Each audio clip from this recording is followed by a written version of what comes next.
सभी विद्यार्थियों को मेरा प्यार भरा नमस्कार। मैं दामोदर शर्मा एक बार पुनः आपके समक्ष हाजिर हूँ एक नए प्रकरण के साथ।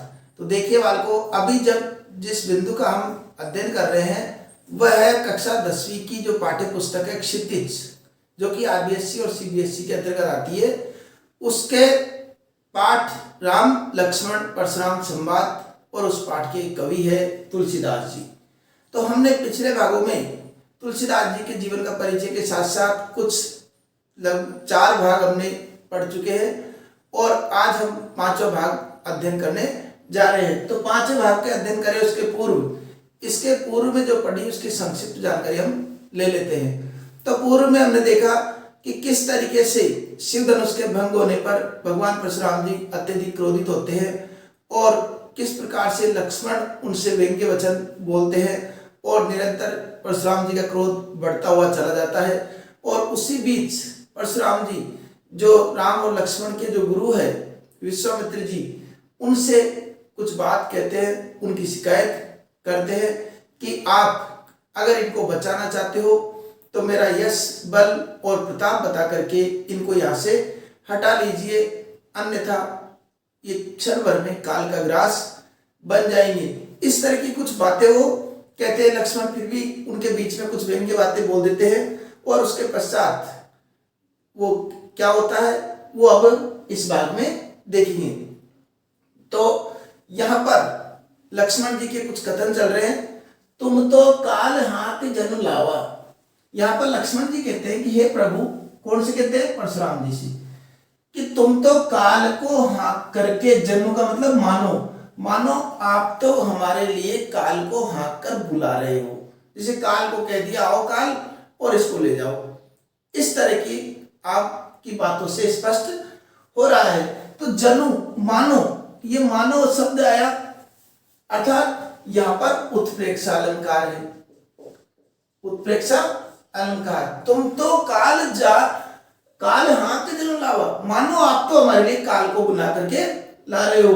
बार बार मोहि लागे बुलावा, बार बार मेरे लिए काल को बुलाने पर लग रहे हो। हाँकना मतलब जैसे गाय भेड़ों को हाँकते हैं ना, उसी प्रकार आप काल को हाँक करके बुला रहे हो कि आओ और इस लक्ष्मण को ले जाओ। इस तरह की बातें वो लक्ष्मण जी कह रहे हैं। सुनत लखन के वचन कठोरा, और इस प्रकार के लक्ष्मण के कठोर वचनों को सुन करके, लक्ष्मण के कठोर वचनों को सुन करके परशु अर्थात परसा सुधार करके, धरे धारण कर लिया, कर का मतलब हाथ, घोरा का मतलब घनघोर रूप से।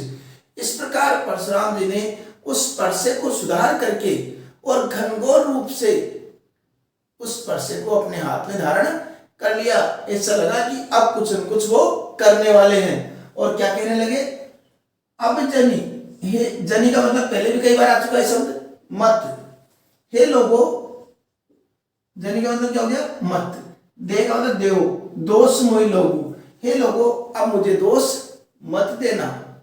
हे लोगों, मुझे अब आप दोष मत देना, क्योंकि मैं भी बहुत देर से इसको बालक समझ करके बचाता आ रहा हूं, लेकिन अब ये निश्चित रूप से मरने योग्य है। कटुवादी बालक बदजो, ये कटुवादी अर्थात कटु वचन बोलने वाला बालक, ये बालक वध जोगु वध करने योग्य है। ये कटु वचन बोलने वाला ये बालक निश्चित रूप से वध करने योग्य है। बाल बिलो की बहुत में बाचा, बालक बिलो की देख करके अर्थात बालक समझ करके, बहुत प्रकार से मैं बाचा, मैं बहुत बचाते आया हूं इसको बहुत देर से बालक समझ करके बहुत देर से इसको बचाते आ रहा हूं। तो ब वर्ण की बार बार आवृत्ति होने के कारण यहां पर कौन सा अलंकार हो गया? अनुप्रास। अनुप्रास में क्या होता है?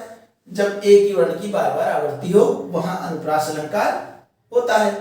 अब ये नर निहार पांच साचा, अब निश्चित रूप से मर निहार का मतलब मरने वाला है, बाघ के साचा का मतलब सत्य रूप से, वास्तविक रूप से यह अब मरने वाला है। जैसे बंध निहार आया था ना, तोड़ने वाला, इसे मर निहार मरने वाला। कौशिक, अब कौशिक कौन है? विश्वामित्र। क्या कह रहे हैं? कहने लगे क्षमा अपराधु, विश्वामित्र परशुराम जी से कहते हैं कि हे प्रभु, आप इनके अपराध को क्षमा कर दीजिए।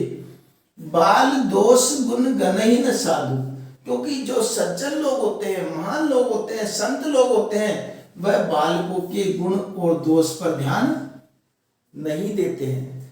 जो महान और सज्जन लोग होते हैं वो क्या करते हैं, बालकों के गुण दोष पर ध्यान नहीं देते। बालकों की जो भी गुण दोष है उनको लीला समझ करके, उनके बाल हट समझ करके, बाल क्रीड़ा समझ करके उनको ध्यान नहीं देते हैं। खर कुठार, अब इस पर परशुराम जी क्या कहते हैं वो देखिए। खर कुठार में अकरुण कोई, कि मेरे हाथ में ये खर कुठार है, हृदय कुठार अर्थात परसा है। मैं अकरुण, मैं निर्दयी और क्रोधी स्वभाव का हूं, ये आप जानते हैं। हे परशुराम जी, मेरे हाथ में ये परसा है और मैं क्रोधी स्वभाव का हूं तथा निर्दयी करुणा रहित हूं। आगे अपराधी गुरुद्रोही, और मेरे आगे गुरु का अपराधी खड़ा हुआ है। क्या बात कही कि मेरे हाथ में ये खरकुटार है, मैं अकरुण अर्थात करुणा से रहित हूं और कोई क्रोधी स्वभाव का हूं। कोई का मतलब क्रोधी, और ये कोई है ना शब्द, इस पे गौर करना। ये कोई शब्द तद्भव शब्द है, क्रोधी, और ये कोई। आगे अपराधी गुरुद्रोही, और मेरे आगे गुरु का अपराधी खड़ा हुआ है। उत्तर देख छोड़ो बिन मारे, और ये निरंतर उत्तर दे रहा है। किसके लिए कह रहे हो, लक्ष्मण के लिए कह रहे हैं। किससे कह रहे हैं, परशुराम जी से कह रहे हैं। कौन कह रहे हैं, विश्वामित्र जी कह रहे हैं। तो उत्तर देख छोड़ो बिन मारे, और निरंतर मेरे सामने उत्तर दे रहा है, और फिर भी मैंने बिना मारे इनको छोड़ रहा हूं। ये सब क्यों है? इतना उत्तर देने के बाद भी, इतना व्यंग्य करने के बाद भी, इतने कटु वचन बोलने के बाद भी मैंने इनको जीवित छोड़ रखा है, इसका पीछे कारण क्या है? तो बताते हैं, केवल कौशिकशील तुम्हारे। हे विश्वामित्र जी, ये केवल आपकी शालीनता की वजह से ही मैं इनको छोड़ते आ रहा हूं, नहीं तो यही काट कुठार कठोरे, नहीं तो मैं इस कठोर कुठार से यहीं पर काट करके इसका वध कर देता। गुरु ही ऋण होते हूं श्रम थोड़े, और अपने गुरु के ऋण से, थोड़ी सी श्रम से, थोड़ी सी मेहनत से मैं मुक्त हो जाता।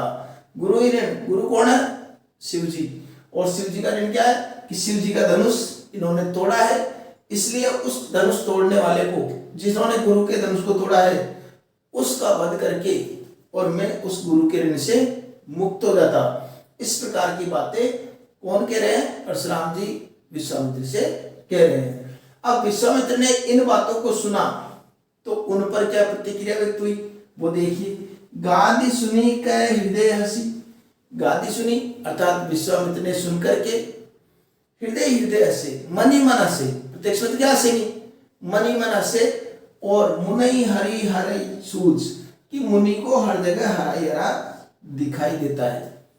मुनि को हर जगह हरा हरा दिखाई देता है, अर्थात सब कुछ एक तरफा ये देख रहे हैं। जैसे कई बार होता है ना, कोई मान लो किसी प्रकार का मैच खेल रहा है, और मैच खेलने से पहले वो योजना बनाता है कि हमको फुटबॉल का मैच खेलना है, इस जगह आप खड़े हो जाना, इस जगह आप खड़े हो जाना, इस जगह आप खड़े हो जाना, और इस तरीके से वो पूरे उस हिसाब से रचना कर देते हैं कि इस जगह आप, इस जगह आप, और इस जगह आप, तुम इसको देना, तुम इसको देना, और मैं इसको दूंगा, मैं इसको दूंगा, मैं इसको दूंगा, और गोल हो जाएगा। इस तरह की योजना बना करके वो जाते हैं। लेकिन क्या उनकी योजना में सामने वाली टीम उनकी योजना देखती रहेगी क्या? वो भी तो कुछ न कुछ प्रतिक्रिया करेगी। ये थोड़ी है कि अच्छा इनकी योजना भी, ये इसको देगा, ये इसको देगा, ये गोल करेगा और चुपचाप खड़े हैं। वो भी प्रतिकार करेंगे, अर्थात एक तरफा सोच रहे हैं। कौन? ये परशुराम जी एक तरफा सोच रहे हैं। ऐसा मनी मन किसको सोच रहे हैं? विश्वामित्र जी, कि मुनि को सब जगह हरा हरा दिखाई देता है। अयमय खांड न ऊख में, अयमय का मतलब हो गया लोहे की, ये भी लोहे के समान फौलाद है।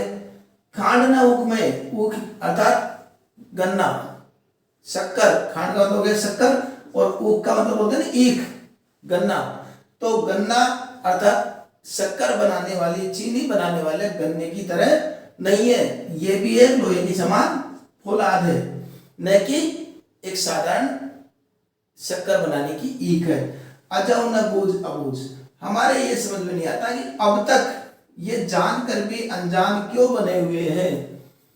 अजौ न बूझ अबूझ, अब तक भी ये जानकर भी अनजान क्यों बने हुए हैं। ये किस प्रकार की है, क्योंकि जिन्होंने शिव धनुष को तोड़ दिया वह कोई सामान्य आदमी तो हो नहीं सकते। और इस बात को ये परशुराम जी भी जानते हैं, और इन पर नहीं तो कम से कम अपने शिव धनुष की महिमा को तो जानते ही है। और उस शिव धनुष की महिमा को देख करके ये तो इनके समझ में आ रहा है कि कोई भी व्यक्ति, साधारण व्यक्ति इस धनुष को उठा भी नहीं सकता, और जिस व्यक्ति ने उठाया है निश्चित रूप से वह भी बलवान और कुछ विशेष व्यक्ति होगा। इस बात को जानकर भी ये क्यों अनजान बने हुए हैं, इस तरह की बात कौन सोच रहे हैं, विश्वामित्र जी। तो यहाँ पर एक तो जो बात आई है कि तुम तो देखो हर पंक्ति का इसमें ये ध्यान रखना है आपको कि कोई सी भी पंक्ति किसने किससे कही और क्यों कही, उन सबका उत्तर हमसे आना चाहिए ताकि हमारे पद्यांश क्लियर हो सके। और पद्यांश का भावार्थ हमको भली प्रकार से याद है, कहीं पर भी कोई दिक्कत नहीं आ रही, तो निश्चित रूप से इससे बनने वाले प्रश्न कैसे भी पूछ लो, कितना ही घुमा दो, हम आसानी से कर देंगे। तो इस प्रकार हमको व्याख्या भी तैयार करनी है, और सप्रसंग व्याख्या जो कि परीक्षा में पूछ लेते हैं तो उसका तरीका प्रसंग और व्याख्या लिखने का, वह तो आपको पहले भागों में बता ही दिया था कि हमको पहले प्रसंग लिखना है, और प्रसंग के अंतर्गत हमको लिखना है कि प्रस्तुत पद्यांश हमारी पाठ्य पुस्तक क्षितिज के अंतर्गत महाकवि तुलसीदास जी द्वारा रचित रामचरितमानस के राम लक्ष्मण परशुराम संवाद शीर्षक से अवतरित है। और इसमें लक्ष्मण तथा परशुराम जी और विश्वामित्र जी के संवाद का वर्णन किया गया है। इस प्रकार हमको लिखना है। फिर इसके बाद में लिख देनी व्याख्या जो भी बताए इस प्रकार। अब विशेष में क्या होगा, विशेष में भाषा तो वह है ही, भाषा तो जो है वह है ही अवधि भाषा, अवधि भाषा। दूसरी बात है चौपाई और दोहा चंद भी वह का वही, कोई चेंज नहीं। तीसरी बात प्रबंध काव्य शैली या व्यंग्यात्मक शैली कुछ भी हम लिख सकते हैं, प्रबंध काव्य शैली भी है तो प्रबंध काव्य शैली।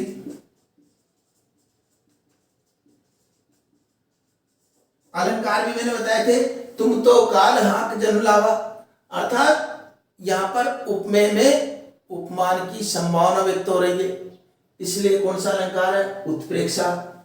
तो उत्प्रेक्षा अलंकार भी यहाँ लिख सकते हैं। और निश्चित रूप से आपको अलंकार के भाग देखना ही चाहिए, और ये भाग आपको पसंद आया हो तो लाइक भी करना चाहिए, लाइक भी कर दिया करो। उत्प्रेक्षा अलंकार हो गया। एक जो अलंकार है वह अभी बताया था मैंने कि बालक बोलो बिलो की बहुत में बाचा, वर्ण की आवृत्ति हो रही है, इसलिए अनुप्रास अलंकार। दो अलंकार हो गए, ठीक है। तो ये बातें हमको विशेष में लिख देनी है, ठीक है। तो इस प्रकार विशेष भी लिख देंगे, और प्रश्न आपको और भी जो बनते हैं वो डिस्क्रिप्शन में मिलते हैं, वहां जाकर के आप हल कर सकते हो। तो आशा करता हूं आपके ये भाग भली प्रकार से समझ में आ गया होगा, और इसी प्रकार के भाग आपको समय पर प्राप्त होते रहे उसके लिए आप चैनल को सब्सक्राइब कर लीजिए। तो मिलते हैं अगले भाग में, तब तक के लिए धन्यवाद।